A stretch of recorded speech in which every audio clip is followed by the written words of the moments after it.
उत्तर प्रदेश के बलिया जिले का एक छोटा सा गांव था, नरहीपुर। यह गांव चारों ओर से खेतों और अमीर जमींदारों की हवेलियों से घिरा हुआ था। ऊंच नीच, जात पात और गरीबी यहां आम बात थी।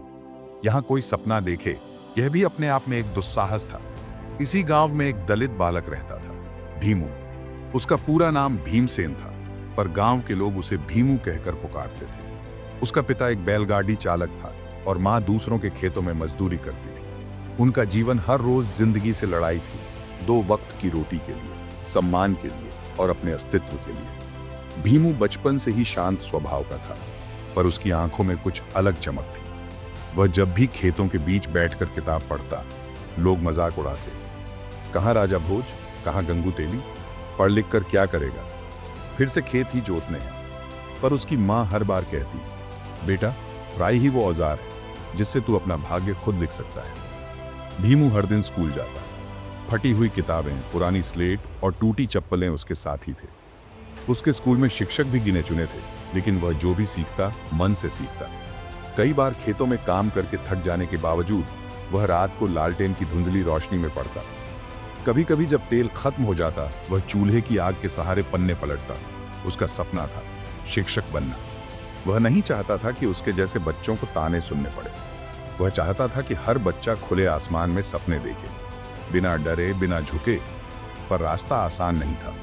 घर में पैसे नहीं थे, खेत गिरवी पड़े थे और पूरा गांव उसके खिलाफ था।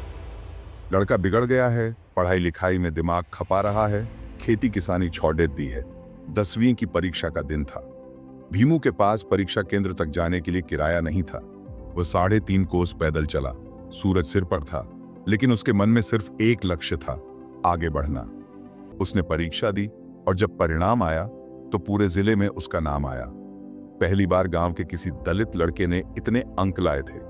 अब वह आगे पढ़ना चाहता था, पर अब नया संकट, महाविद्यालय की फीस।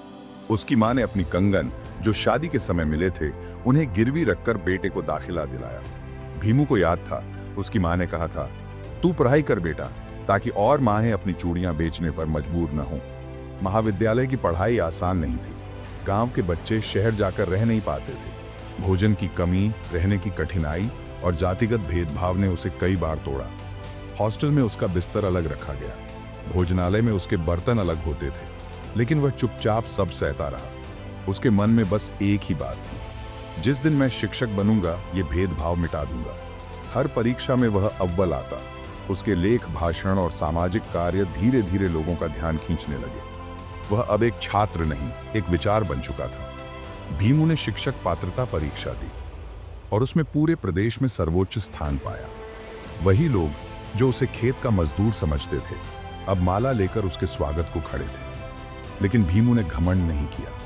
वह बोला, मैं अकेला नहीं जीता। मेरी माँ की मेहनत, मेरे बाप का पसीना और मेरे समाज की आशाएं मेरे साथ थी। उसकी पहली नियुक्ति उसके ही गांव के सरकारी विद्यालय में हुई, जिस स्कूल में एक समय उसने बैठने को चटाई नहीं पाई थी। अब वह प्रधानाध्यापक बनकर लौटा। दीप से दीप जलाते हुए भीमू ने स्कूल की हालत बदल दी। कक्षा में पुस्तकालय खुला, बच्चों को मुफ्त पाठ्य सामग्री दी जाने लगी। दलित और पिछड़े वर्ग के बच्चों के लिए विशेष कक्षाएं शुरू की गईं। हर रविवार वह घर घर जाकर बच्चों के माता पिता को समझाता, शिक्षा ही वह रास्ता है जो हमें बराबरी की ओर ले जाएगा। धीरे धीरे गांव का रंग बदलने लगा। जो गांव कभी जातिवाद में बंटा था, अब वहां बच्चे एक साथ बैठकर पढ़ते थे। एक दिन जिला अधिकारी स्कूल के दौरे पर आए। उन्होंने भीमू से कहा, आप जैसे शिक्षक ना हो तो देश कैसे बदलेगा? भीमू ने मुस्कुराकर उत्तर दिया, हम बदल सकते हैं जनाब, बस एक दिया जलाने की हिम्मत होनी चाहिए। फिर दिए से दिया जलता है और अंधेरा हार जाता है। सीख और संदेश, कठिनाइयां जितनी भी हों, परिश्रम और निष्ठा से सब पार किया जा सकता है। शिक्षा वह प्रकाश है जो सदियों के अंधेरे को हरा सकता है। सपने उन्हीं के पूरे होते हैं जो उन्हें टूटने नहीं देते। बदलाव बाहर से नहीं आता, अंदर से आता है, और वह हर किसी में संभव है।